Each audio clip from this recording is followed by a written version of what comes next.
Time now for Options Corner. Joining us to take a look through some example trades, we've got Tom White, senior options contributor and co-host of Fast Market. All right, you've got a couple example trades. I'll yield the floor to you. Take it away, Tom. Yeah, they're both going to be bullish, but these are example trades, right? Trying to take advantage of this higher implied volatility going into this report with the stock just over $750. But as you mentioned, it's pulled back a little bit from those all-time highs, but expectations are elevated. I think the big question is going to be what their CapEx numbers look like. Are they raising those? Are they pulling them back?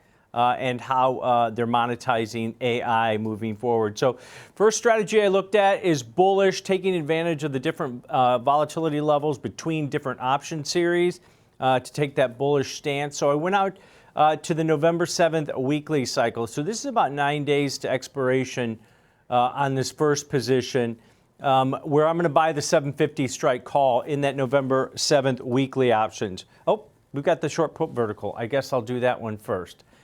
First one, neutral to bullish here on the short put vertical. This is taking advantage of that higher implied volatility while giving myself the better probability of success on this position. So we're going out to the October 31st weekly options. So just 2 days to expiration, really short-term positioning, where we're going to sell the 720 put, and then against that, we're going to buy the 700 strike put. So a short $20 wide, neutral to bullish put vertical. We're going to collect roughly, if the stock opens up here about 752, 753, you're going to collect about a $5 credit. That's what you can make, $500 per spread with about $1,500 in risk. Now, it takes my break even on this one all the way down to $715.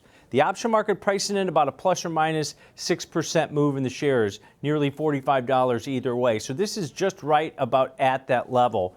I've got 715 is going to be my break even to the downside. That's going to be about 5% below the current share price in there where the stock's going to open up.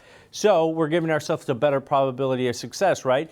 Because what we want is the stock to remain above that 720 strike or the 715 break even. Got about a probability of 68% that short 720 strike is going to be out of the money at expiration, Diane. So there's our short neutral to bearish or neutral to bullish put vertical where I profit in 3 out of 4 scenarios. I just don't want the stock to go down more than 5% on that one.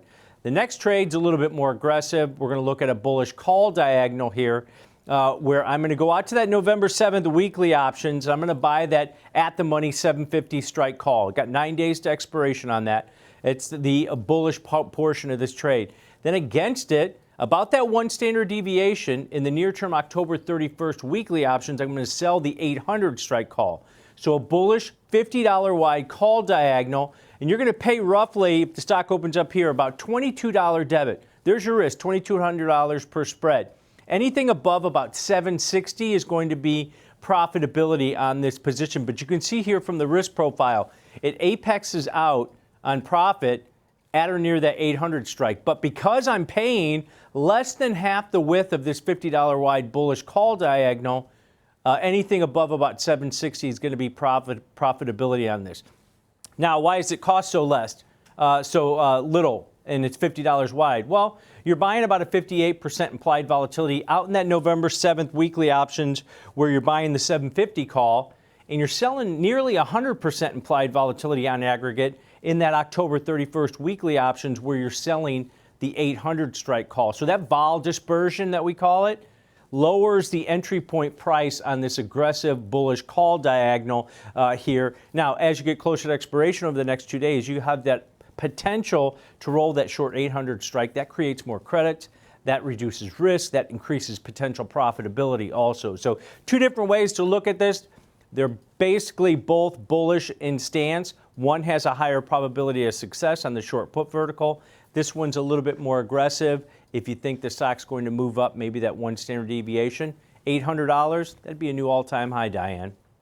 All right, and that would certainly be one to be excited about for Meta investors, I'm sure. Thank you so much for that. We've got earnings due for Meta Platforms after the close of trading today.